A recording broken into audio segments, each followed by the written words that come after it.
Today's daf is daf Mem Gimel, and we'll start with the Mishnah on the last two lines of Mem Beis Omid Beis. V'elu dvarim she'ein chayoven aleim mishum pigul. We'll explain this in light of Hakometz, the first on the list. That'll give us a good example to understand the underlying principle that the Mishnah is formulating. In the case of Kometz, you have what's called shiorei hamincha. So the kometz is burnt on the mizbeach, and then the shirayim, what's ever left of the mincha, is eaten by the kohanim. So if he had a machshava at the time of the kmitza that the shiorim should be eaten chutz lizmanom, which would be a machshavas pigul, then the shiorei hamincha now become pigul, and if somebody eats them, then as a result of eating those shirayim, he will be chayiv kares. But as far as the kometz itself is concerned, the kometz itself is not pigul as far as the chayiv kares is concerned. And the reason for that is, and that's the underlying principle that's being formulated here in this Mishnah, is that pigul could only be chal on something that is a nitar. I'll explain what I mean by a nitar. In other words, something else is matir. So you have X that's matir Y. So for example, the kometz is matir the shirayim. So that shirayim is a nitar. It was the subject of a matir, of something that permitted it. And we'll see that the word matir in its broader context refers not only to achilas adam, but also to achilas mizbeach, meaning haktar al gabi mizbeach.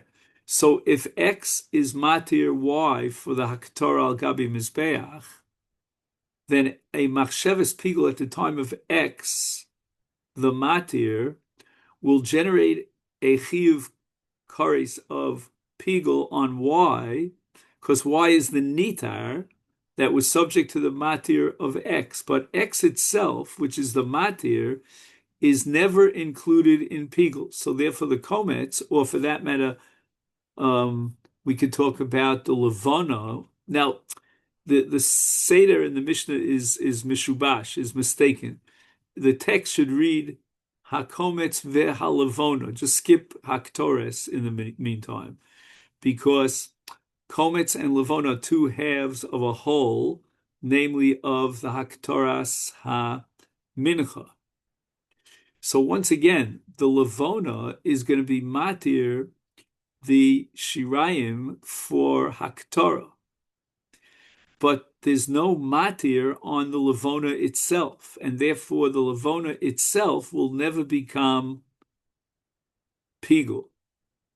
So too in the case of ktores. There's no matir on ktores. Ktores is simply brought on the mizbeach hapnimi, the inside mizbeach hazav, twice daily, and that's it. There's no matir here that's matir the ktores. And now we go on to daf mem gimel.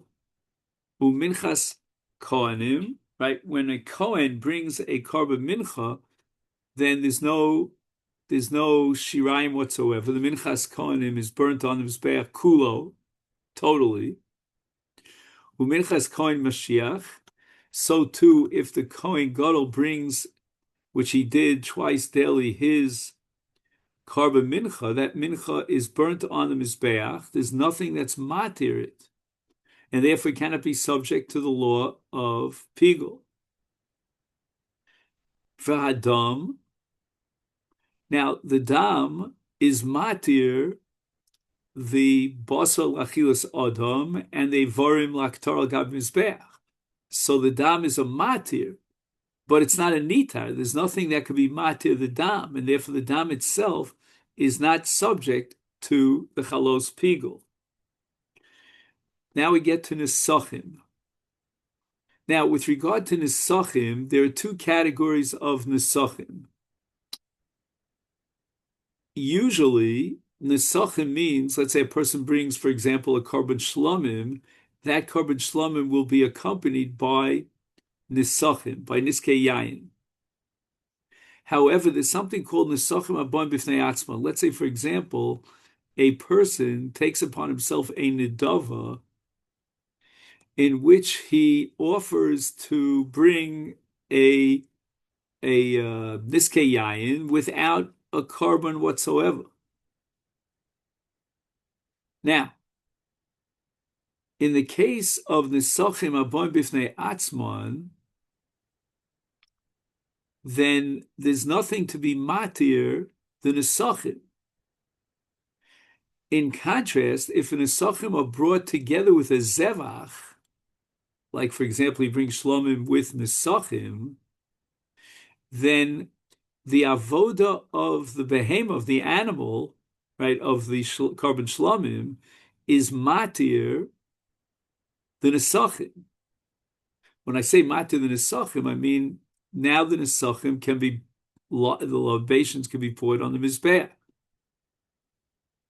So the Mishnah is going to record a machlokas now between Rabbi Meir and the Chachamim about Nesachim Haboim im HaZevach. According to the Chachamim, Af Haboim im HaBehema, even if he brings a korban, and together with the korban, which he's required to do, he accompanies the korban with Nesachim, the Nesachim themselves could never be subject to the law of Pigul, according to the Chachamim, despite the fact that there is a matir on these Nesachim, meaning when he does the avoda on the korban, that's going to be matir the Nesachim for Nisach al Gabi HaMizbeach. But nevertheless, the Chachamim, as opposed to Rabbi Meir, insist that there's no din of Pigul on the Nesachim. Now, the reason for the Chachamim is that although in a case where he brought the korban itself is matir the Nesachim, but this was totally unnecessary because he could have brought the Nesachim mikan v'ad asar yomim separately. In other words, when he brings the korban, he has a chiyuv to bring Nesachim, but those Nesachim are not intrinsically connected to the korban. He could bring the Nesachim whenever he wants and fulfill his obligation vis-a-vis Nesachim. Rabbi Meir, on the other hand, is of the opinion that since in this particular case, he brought the Nesachim on the same day that he did the Hakrov of the korban, which he didn't have to do, but once he does so, then the Zevach, the korban, is matir the Nesachim, and therefore the Chalos Pigul will be chal on the Nesachim. We're going to have another machlokas between Rabbi Meir and the Chachamim, but instead of Chachamim, it's going to be written in the name of Rabbi Shimon, but it's pretty much the same identical machlokas. So it gives us another chance to get used to this machlokas. Log shemen shel mitzora. So when the mitzora undergoes the process of purification at the end and the culmination of his tzaras, there's a halacha of log shemen. And the question is whether that log shemen, which has to be applied, to certain parts of his body, is subject to pigul. Now that log shemen is brought together with what's called the asham mitzora, the korban asham. The korban asham is matir the log shemen. Nevertheless, Rabbi Shimon, like the Chachamim in the discussion above about Nesachim, says Ein chayavim mishum olah mishum pigul. There's no pigul on the shemen. So even if at the time of the avodas hakorban asham he had a machshavas pigul, that does not generate pigul on the shemen. And the reason for that is, once again, because the shemen could be applied days down the line. It didn't have to be applied together with the korban. For Rabbi Meir, Omer Chayavin Alav Mishum Pigul, since in this case the applications of the Log Shemen were implemented on the same day as the Akrovas Korban Asham, therefore the Korban Asham is matir the Log Shemen, and therefore, since the Shemen is now a Nitar, therefore it's included in the law of Pigul.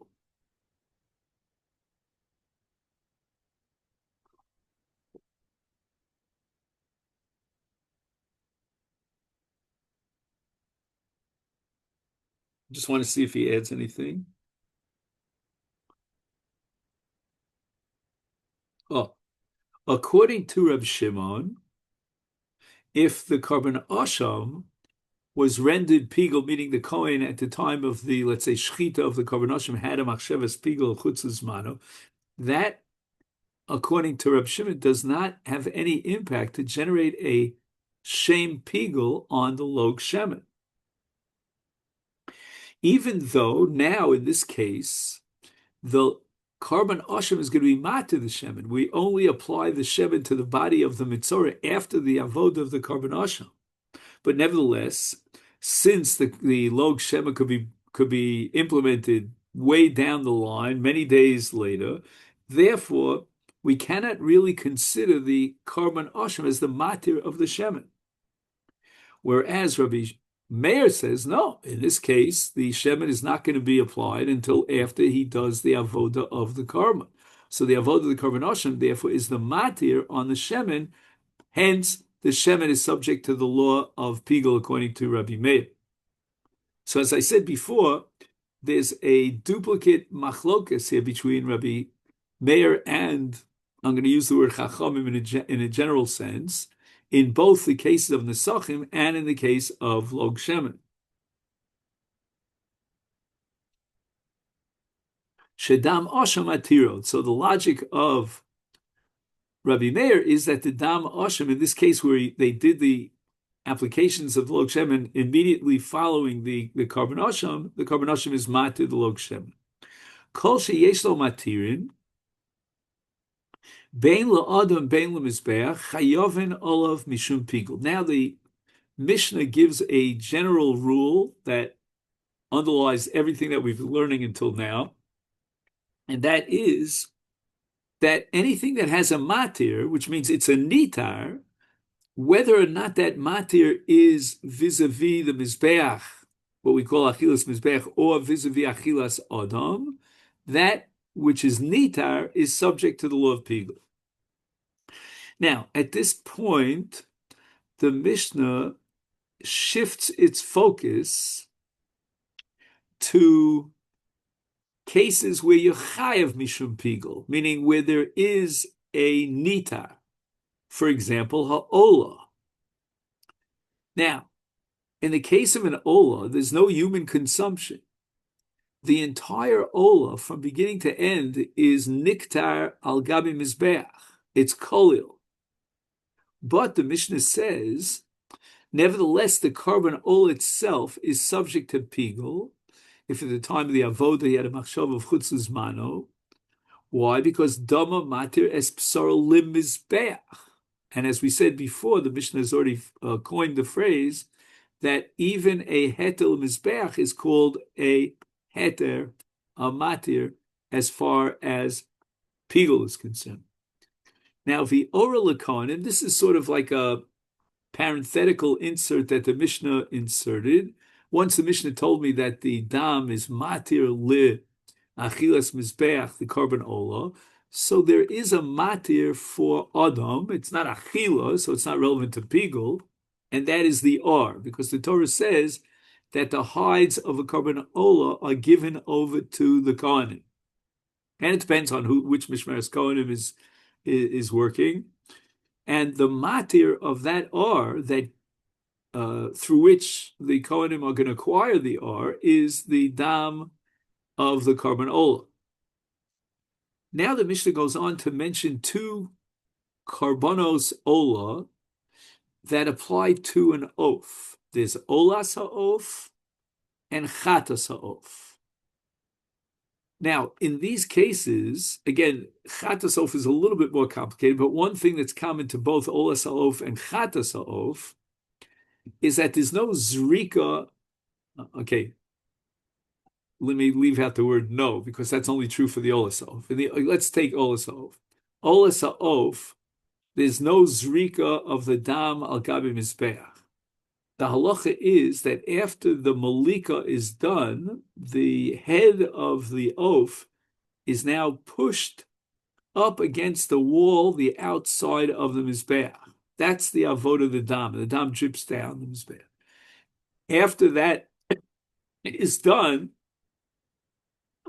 and then the bird itself is eaten by the mizbeach. Correct? So therefore, dama matir es besor mizbeach, and chatas ha'of dama matis besor lekohanim. Now, what's unique about chatas ha'of is that in the case of chatas ha'of, there's a two-stage process. Process. Number one, the oaf is pressed up against the head or the neck of the oaf is pressed up against the mizbeach, and that again is going to be matir the oaf for haktor al gabi mizbeach. But in addition to that, in the case of chatas ha'of,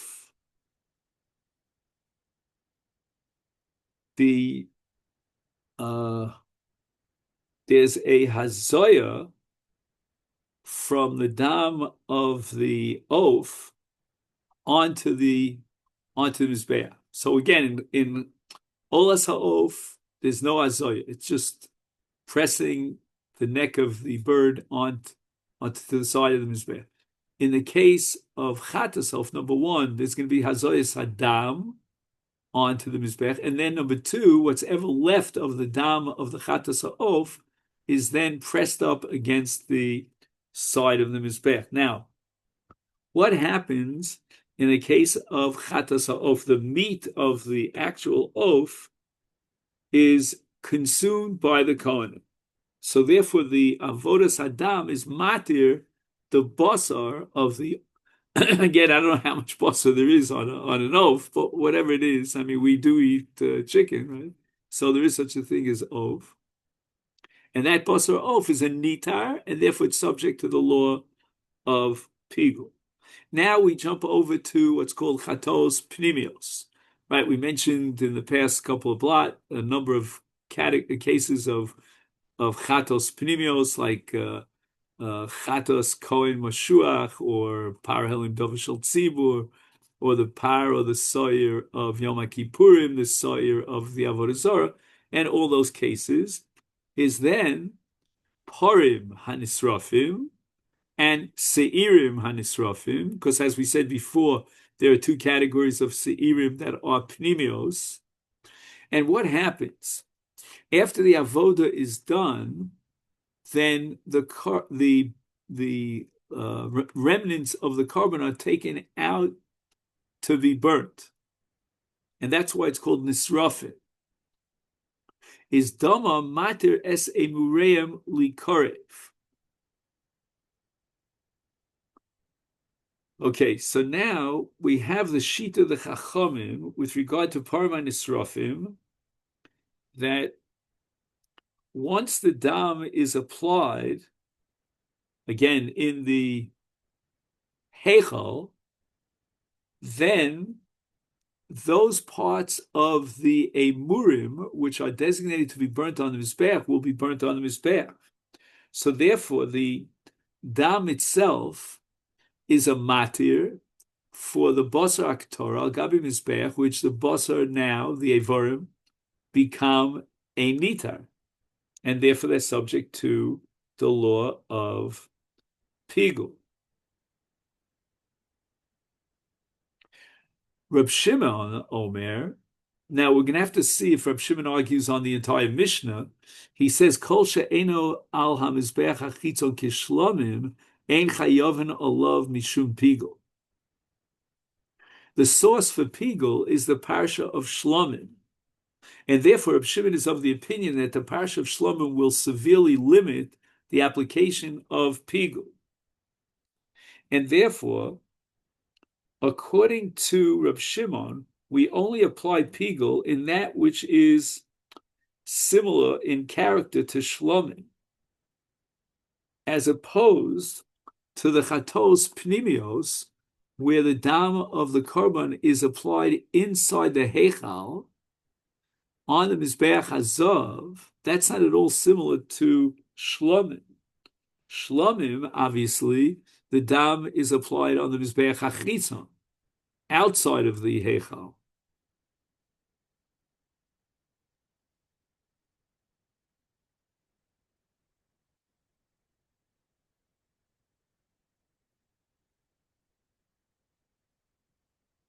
Okay. Omar Ula. Now, this statement of Ula is going to occupy our minds, I think, for pretty much the balance of today's daf.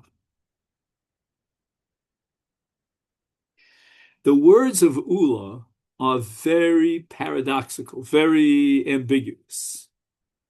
And the Gemara is going to try to take apart Ula and make sense out of what he's saying. But in doing so, the Gemara is going to have another problem, because as soon as we make sense out of Ula, we're going to find a contradiction, or we'll find an obvious Mishnah, and therefore we don't understand why Ula bothered telling me what he told me. So this is the ambiguity of Ula. Kometz pigul shehelu he'elo al gabi hamizbeach. Okay, what happens with the kometz of a mincha? It's brought and burnt on the mizbeach. That's the halach of kometz. However, Ula is saying that once it's burnt on the mizbeach, then paka pigulo mimenu. It's no longer subject to pigul. What does that mean? I mean, the Mishnah already established that a kometz is never subject to pigul, because it's a matir and not a nita. And then, to make life even more complicated, Ula adds an explanation to his conclusion about paka pigulo mimenu, and he says, "Im acherim maybe they pigul hu atzmo lo kolshke," which sounds like he's saying just the opposite of his opening statement. He's trying to derive from some sort of logic or kal vachomer that the kometz becomes pigul, which, first of all, as we said, it cannot be. It's against our Mishnah. And secondly, why did you tell me paka pigulo mimenu? And then you bring a logic to show that certainly the kometz itself, since again, if at the time of the Kmitza he had a machshavas pigul, that would effectuate pigul on the shi'orei mincha, then Ula says how much more so should the kometz itself be subject to the law of pigul. But you just finished telling me that paka pigul, that there is no pigul, that the Mishnah says there's no pigul. My ka'ama. What sense can we make out of Ula's statement? Hachi kama. This is what Ula had in mind. Im eno miskabel, if the kometz itself would be pigul, again, whatever that means, because we know that the kometz can't be pigul, but if the kometz would be pigul, theoretically, heich mevi acherem lidei pigul, we're saying that the machsheves chutz lizmano at the time of the kometz generates pigul. So the question of Ula is, if the kometz itself has a status of pigul, then it cannot create pigul. And the reason for that is, Rabbosai, as we've discussed in the past, you can only create pigul when everything except for the machshavas chutz lizmano is in place, is done properly. But now you're telling me that the kometz itself cannot be placed onto the mizbeach because it's pigul. You don't put pigul on the mizbeach. Well, if that be the case, then how could it possibly generate pigul to the shi'orei mincha? Because only that which is on the mizbeach could generate pigul. So the Gemara says the following. Let's analyze the underlying logic of Ula. If, according to Ula, if you eat the kometz itself, you're not chayav mishum pigul. Tnina. Elu Dvarim. Now Mishnah says she'ein chayovin aleha, aleh mishum pigul, hakometz, etc., etc. So kometz is the first on the list. I don't need Ula to tell me the chiddush that if you eat the kometz, you're not chayiv for pigul. We know the kometz is a matir and not a nitar, and therefore the Mishnah establishes that it's excluded from pigul. Ella, says the Gemara, what does Ula have in mind to be machadesh that we wouldn't have known without Ula?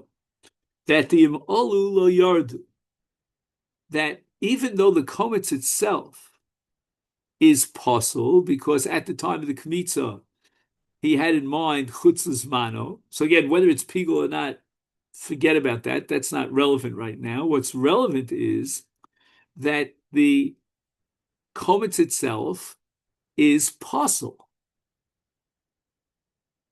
So again, you're not chayav for eating the kometz kores, but the kometz is certainly possible of mizbeach. But Ula wants to tell you, Diem Olu lo yerdu. This we have a very fundamental principle. I think we've mentioned it at least once in the past, maybe more than once, that there's something called lechem hamizbeach, meaning that the mizbeach gets something which is technically possible, and the mizbeach itself gives or generates a stempel of kashrus on that which is possible, to the extent in which we're not going to take it off the mizbeach once it was brought on the mizbeach, which chatchila you're not allowed to do. But if it already post facto came onto the mizbeach, then lo yerdu, we don't take it down from the mizbeach. It's going to be burnt on the mizbeach, and therefore, Ula is not telling me about the kometz, that if you eat the kometz, you're not chayav kares. That we know from our Mishnah. There's no pigul on a dover that's matir and not a nitar. But he wants to tell me about the status of the kometz, that even though it's disqualified, nevertheless, if it is brought up on the mizbeach, then im olu lo yerdu. Frekta Gemara, that's not possible. Tnina.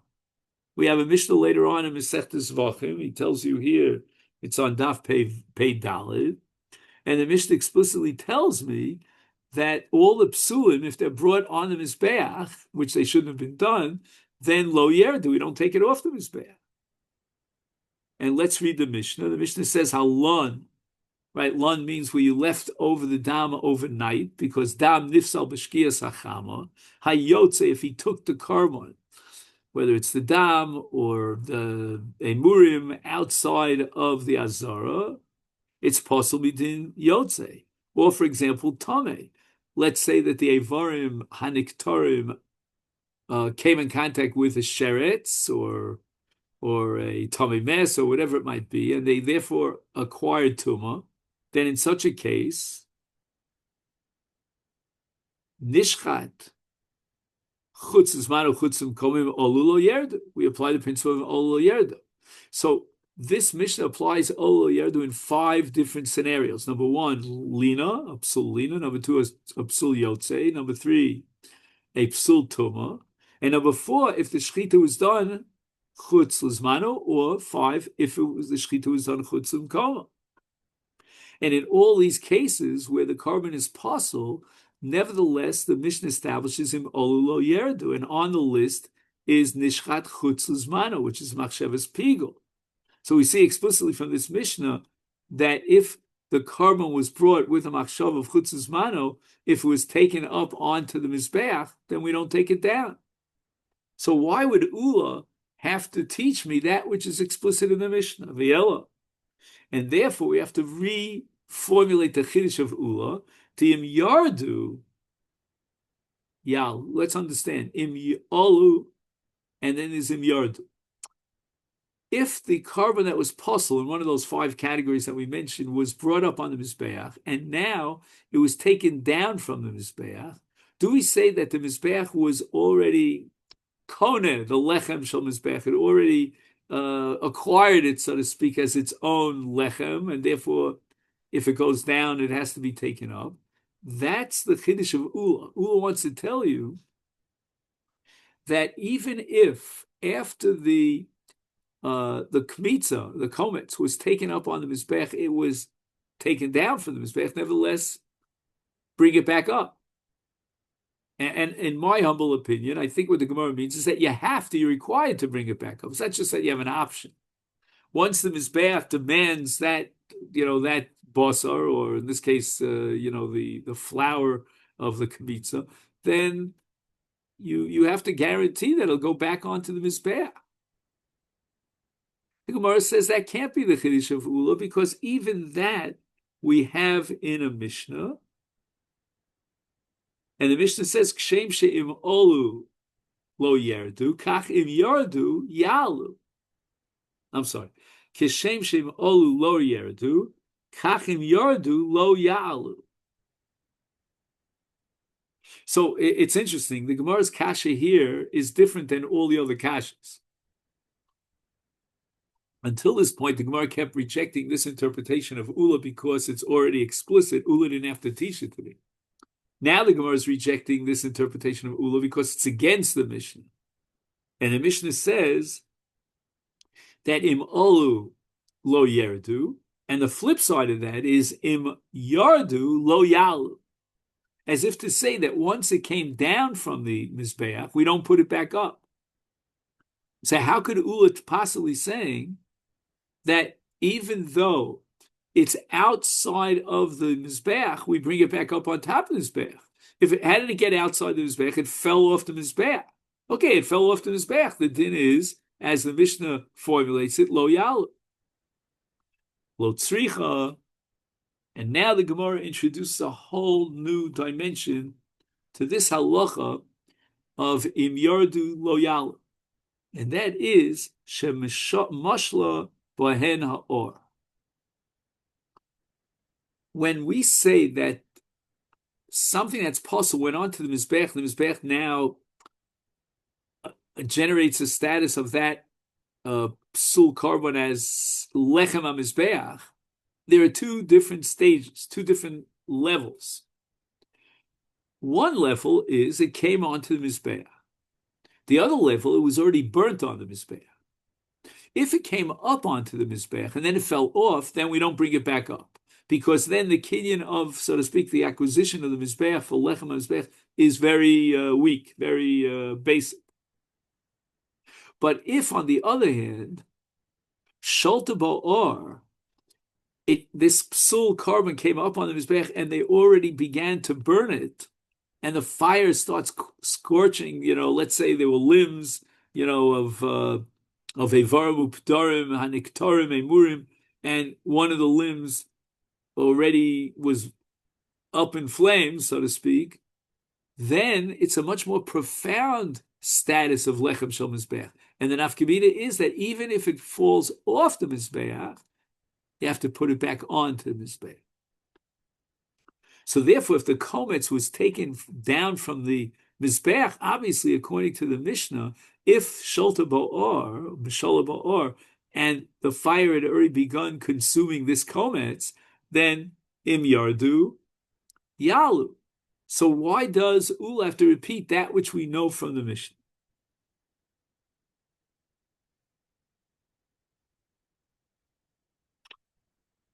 I'm sorry, I made one mistake. I correct myself. Not that we know from a Mishnah, because this halacha mishola ba'or is not in the Mishnah. It's in the statement of Ula. Sorry. Hanami amora Ula chanazim diomar Ula lo shanu. When do we say in the Mishnah that im yardu lo yalu, you don't bring it back off? That's ela shalom mashlavena, or that there was a very basic kinyan, so to speak. I don't know if I have to sharpen up that word, but acquisition of the mizbeach. Aval mishola b'ena or yalu. That's a much more profound acquisition on the part of the mizbeach, such that even though it fell off the mizbeach, it has to be brought back onto the mizbeach. So again, in the case of a komets, if he brought the komets illegally onto the mizbeach and mashla bahena or, and the fire started burning the komets, then it fell off the mizbeach, then Ula comes to teach me, which we already know from a different statement of Ula, that you bring it back up to the Mizbeach. Why did Ula feel it necessary to repeat that which he already told us? Ma'odutema, I would have thought. Hani mili. Okay, so at this point, we're about to turn to Daf Mem Gimel Amid Beis, but before we do that, I just want to say the following.